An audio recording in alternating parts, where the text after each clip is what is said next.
Did you know the difference between sheet format, drawing template, and drawing file? Let's look at that.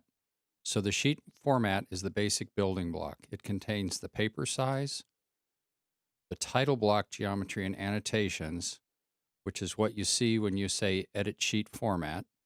That contains like the lines and the text that's in your title block, along with links to custom properties. Okay, and those custom properties can link to the title block. Okay, that's the sheet format. That's all that's in there. Then you take that sheet format and you use that within the drawing template, and that's the DRW.dot file.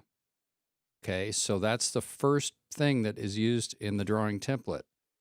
And then in addition to that sheet format in the drawing template, you can bring in the sheet properties. This is where you set all the scale and whether it's first angle, third angle, that kind of thing. And then you also have document properties that you set within this drawing template, and that'll control all the final document properties that are going to be in your drawing file ultimately, but right now you're just saving them in a drawing template along with the sheet format. There's also more custom properties that can be contained in this file. A lot of people like to put revision tables in this file.